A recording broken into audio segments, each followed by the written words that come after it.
आइए आज हम बात करते हैं लाइपोफुक्सिन की। तो देखिए लाइपोफुक्सिन क्या होता है, येलो ब्राउन पिगमेंट होता है और इसको हम वियर एंड टियर पिगमेंट भी बोलते हैं। ठीक है, तो क्वेश्चन में आपको डायरेक्टली वियर एंड टियर ही मिल जाएगा। ठीक, तो इससे हमको कंफ्यूज नहीं होना है। वियर एंड टियर हमको कहीं दिख रहा है तो हम समझ जाएंगे कि लाइपोफुक्सिन की बात की जा रही है। ठीक है, तो लाइपोफुक्सिन ये येलो ब्राउन पिगमेंट होता है और इसको हम वियर एंड टियर पिगमेंट बोलते हैं। और ये हमको कब देखने को मिलता है, तो एसोसिएटेड विद नॉर्मल एजिंग।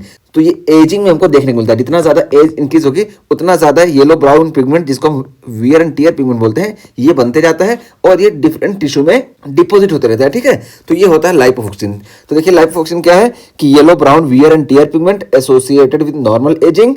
और किससे किससे बना होता है, तो compose of polymer of lipids and phospholipid. ठीक है, तो ये पॉलीमर ऑफ लिपिड और फॉस्फोलिपिड से मिलकर बना होता है और कॉम्प्लेक्स विद प्रोटीन, और ये इसके साथ प्रोटीन के साथ ये कॉम्प्लेक्स का फॉर्मेशन करेगा। ठीक, तो प्रोटीन पॉलीमर्स ऑफ लिपिड और फॉस्फोलिपिड से मिलके ये येलो ब्राउन पिगमेंट बनता है, जिसको हम वियर एंड टियर पिगमेंट बोलते हैं और इसी को हम लाइपोफुक्सिन बोलते हैं। ठीक है, और उसका फिर देखिए यहाँ पे बताया गया कि लाइपोफुक्सिन बनता कैसे है, तो वही बताया गया कि may be derived through lipid peroxidation of polyunsaturated lipids of सब सेलुलर मेम्ब्रेन्स। तो यही है कि पॉलीअनसैचुरेटेड लिपिड्स जो होती हैं इनका सब सेलुलर मेम्ब्रेन्स में हमको पर ऑक्सीडेशन देखने को मिलता है और मोस्टली ये येलो ब्राउन पिगमेंट का फॉर्मेशन इसी मैकेनिज्म से होता है। तो ये मैकेनिज्म यहाँ बता दिया गया और उसका फिर देखिए बताया गया कि कहाँ कहाँ देखने को मिलेगी।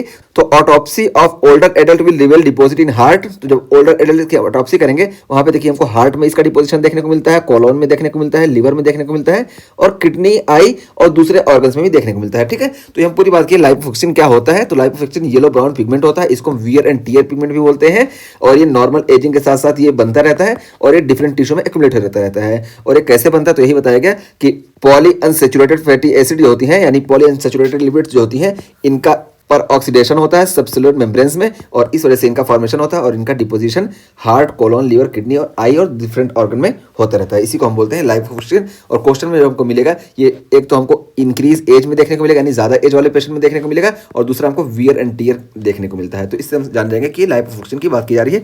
और यहाँ पे ये देखिए येलो ब्राउन पिगमेंट हमको यहाँ पे देखिए डिपोजिशन में देखने को मिला ऑटोप्सी में। ठीक,